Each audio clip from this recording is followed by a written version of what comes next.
2017. And that sounds strange. 2017. Seems like just yesterday we were worried about Y2K. So time goes fast. 1 year goes into another, and sometimes we wonder if we have praised our Lord enough. And I think the verses from the scripture that we heard, especially from the Psalms, about everybody and everything praising the Lord, all creation praising the Lord. And sometimes I think, I wonder what that would sound like if all at once, all creation praised the Lord. I think we probably all need to put little things in our ears because it'd be quite a sound. Well, our gospel for today is from the Gospel of Matthew, chapter 2, verses 13 through 23. Hear the word of the Lord. When they had gone, an angel of the Lord appeared to Joseph in a dream. "Get up," he said, "take the child and his mother and escape to Egypt. Stay there until I tell you, for Herod is going to search for the child to kill him." So he got up, took the child and his mother during the night and left for Egypt, where he stayed until the death of Herod. And so was fulfilled what the Lord had said through the prophet, "Out of Egypt I called my son." When Herod realized that he had been outwitted by the Magi, he was furious. And he gave orders to kill all the boys in Bethlehem and its vicinity who were 2 years old and under, in accordance with the time he had learned from the Magi. Then what was said through the prophet Jeremiah was fulfilled. "A voice is heard in Ramah, weeping in great mourning, Rachel weeping for her children and refusing to be comforted, because they are no more." After Herod died, an angel of the Lord appeared in a dream to Joseph in Egypt and said, "Get up, take the child and his mother, and go to the land of Israel, for those who were trying to take the child's life are dead." So he got up, took the child and his mother, and went to the land of Israel. But when he heard that Archelaus was reigning in Judea in place of his father Herod, he was afraid to go there. Having been warned in a dream, he withdrew to the district of Galilee, and he went and lived in a town called Nazareth. So was fulfilled what was said through the prophets, "He will be called a Nazarene." This is the word of our Lord. Thanks be to God. One thing that popped out to me when I was going over this passage, 3 times Matthew speaks about fulfillment of prophecy. He states, "Out of Egypt I called my son." And so is fulfilled what the Lord has said through the prophet. And then further down he says, "Then what was said through the prophet Jeremiah was fulfilled.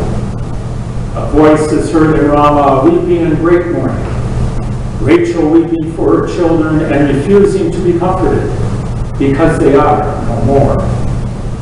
And finally, at the end of the passage, "So was fulfilled what was said through the prophets.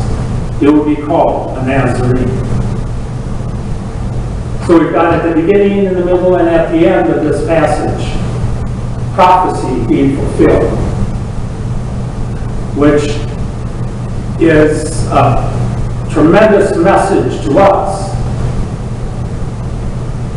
that this is truly the Messiah. In these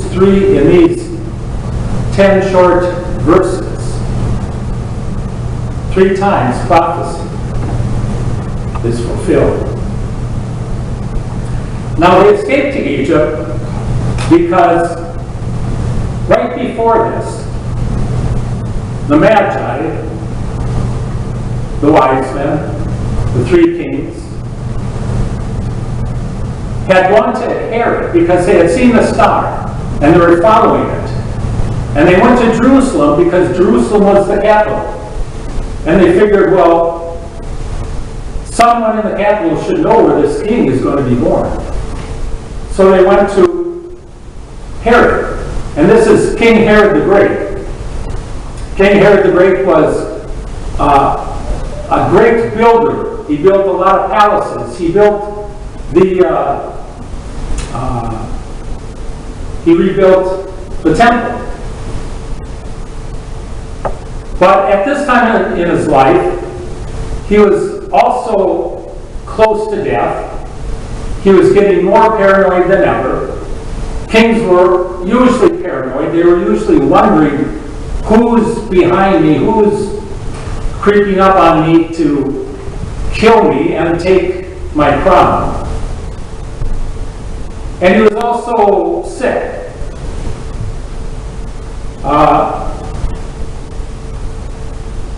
We believe that in the last few years of his life, he even killed his children, family members, because he thought they were trying to steal his crown. So even though his name is Herod the Great, he was pretty much of a monster at the end of his reign. And he wanted to know where this king was. Not because, as he said to the Magi, so that I can go worship him also. He wanted to know where the king was because this king was now an affront to his kingship. And he wanted to kill him, get rid of him. So when we begin our passage for today, when they had gone, an angel of the Lord appeared to Joseph in a dream. The they are the Magi, after they had presented Jesus. And now Jesus could be anywhere from up to 2 years of age. So Jesus now is not a baby in a manger. Mary and Joseph are living in a residence, in an apartment, someplace in Bethlehem. And Mary is probably weaning Jesus. So after the Magi leave, then an angel comes to Joseph in a dream and says, "Get up, take the child and his mother and escape to Egypt, and stay there until I tell you, for Herod wants to kill the child." And then what Herod did is call for a total killing of all boy children in Bethlehem 2 years of age and under. Because he wanted to make sure that he got rid of this other king. Even though the other king was just a little baby. So that's why the angel said, you got to get out of here. Go down to Egypt. And Egypt, it's interesting that even though the Israelites came out of Egypt under Moses, because they were in Egypt and being slaves to the Egyptians. The reason they initially went down to Egypt in the first place was to get food because there was a famine in Israel. So there are a number of instances in Scripture where Israelites go down to Egypt, and it's a safe place. They go down there to get away from famine. Here they go down there to escape Herod's wanting to kill the baby. So they're down there in Egypt, and they stay there until it was safe, until the angel appeared to Joseph again.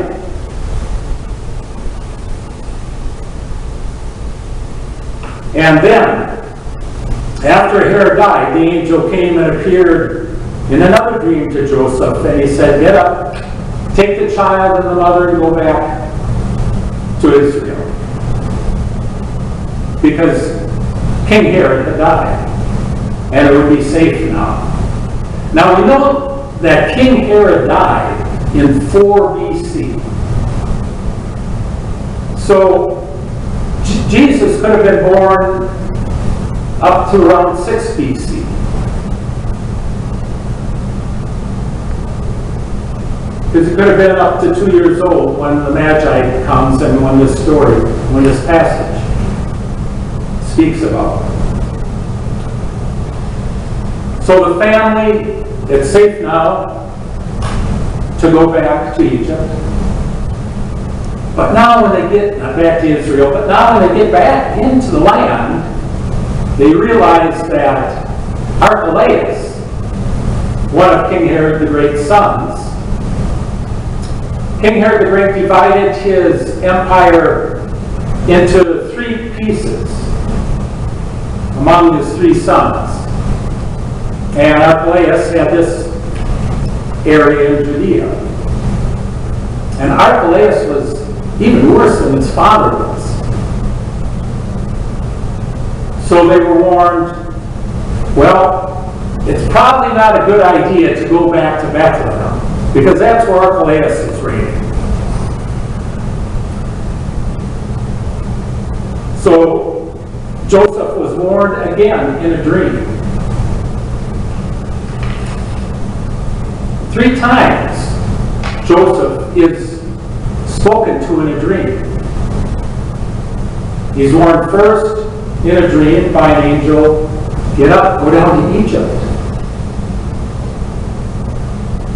Then he was told in a dream, "Okay, it's safe to go back to Israel." And now he's told in a dream, "You might want to rethink going to Bethlehem because Archelaus is worse than his father, and you'd be in danger." So again, in this short passage of 10 verses, we've got an angel appearing and guiding Joseph for the safe passage of the Messiah, of Jesus. So we've got God totally intervening in protecting his son when his son's just a small baby or a small child, so that he can grow up and reign as the Messiah and not be struck down prematurely by the kings that were reigning at the time. So now, rather than going back to Bethlehem, they took a roundabout way, had to travel out of their way, and go further north to Nazareth. Nazareth is in Galilee, which is the region in northern Israel. It spreads from the Sea of Galilee on the east, straight across to the Mediterranean on the west. And Nazareth is about in the middle of that.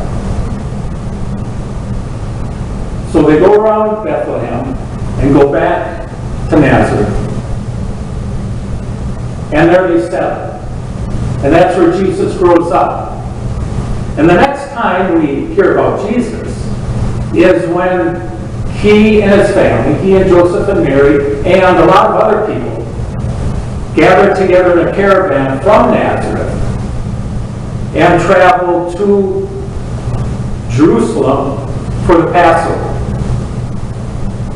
And Jesus is teaching in the temple. And he's 12 years old then. And then everybody leaves after the Passover, and Joseph and Mary think that Jesus is with them. They find out a day later that he's not. And they go back and find him teaching in the temple. And there he says, or his mother and father say, Jesus, what are you doing? Why did you come with us? And I'd be both angry and fraught with fear and also with, oh, thank goodness you're okay. And Jesus just says calmly, well, where would you expect to find me except in my Father's house?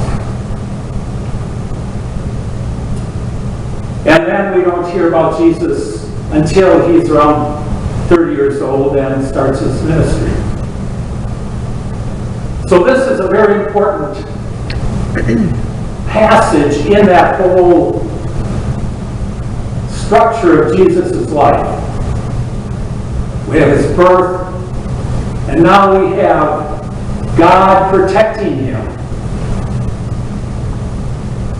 from the mad elements of society at that time, from the mad king who would kill him. So while he was still needing protection,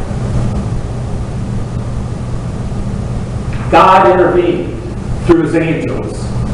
Go down to Egypt, and I'll tell you when it's okay. Don't go to Bethlehem. Go around. Go up to Nazareth. And all through this passage, we have the proclamation of prophecy being fulfilled. And when Jesus was preaching, he said, I did not come to abolish the law and the prophets. I came to fulfill them. And even as a little child, he's fulfilling the prophecy. From his birth onward.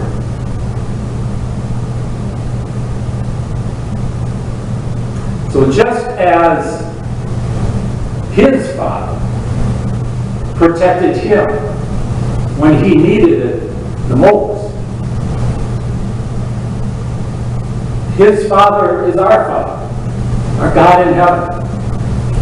He is here, and his love and his grace protects us when we need it most. The thing is that it's not as easy for us to understand when we need God's protection the most. I know for myself, I ran away from God when God was saying, here, come, I want you to be with me. And speaking about dreams, when I was in my 20s and I was saying there is no God, I'm the only one that can have any effect on my own life. I had a dream, and it was a dream in color. And it was a dream about a great big, a hillside, a green hillside, with a beautifully shaped, I don't know what type of tree, but say it was an oak tree or a maple tree, beautifully shaped. And in front of it was a white lamb. And the white lamb was covered in blood. And I had this dream, it was very vivid, and I had no idea what it meant. No idea whatsoever. It didn't come to me until I really started understanding who Jesus was. And then this dream came back to me again, this time in black and white. And it was like, oh, duh. So when I had no idea what God was saying to me, he was saying, come. I want you to be my child. And he says that to us constantly. Constantly in times when we may be feeling down. We may be feeling, hopeless.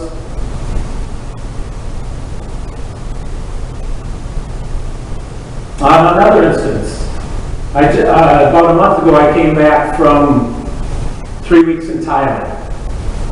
2 weeks of that being going into bars, in a city that its whole industry is the sex industry, and talking to women to see if they would like a better way to make a living. And there was so much evil in that city that evil even came back with me, and I was feeling down, and I didn't feel like celebrating Christmas at all. And it wasn't until really Christmas Day that God broke through that darkness, and I could feel His presence. I know He was there all the time in my mind, but it's harder to feel Him in our presence, in our hearts. But He is always with us. Just as He was always with His Son, we are also His sons and daughters. And He weeps if one of us is lost. So, if there's a time when you do feel lost, and you do wonder, God, why are you allowing this in my life? He also brought us forth to be in relationship with Him and with one another. And the power of that relationship when we talk to someone else, or when we talk to God, is really brought forth. So I just encourage you to, in times of feeling alone, times of feeling down, times of feeling our body or your body is not working as it should, call upon God. And just tell Him what you're thinking. He knows what you're thinking. But the relationship comes when we talk to Him. Or talk to someone else. Talk to your neighbor. We are here to be in relationship with one another. Just as the Son is in relationship to the Father. And the Holy Spirit guides us. Let us guide one another.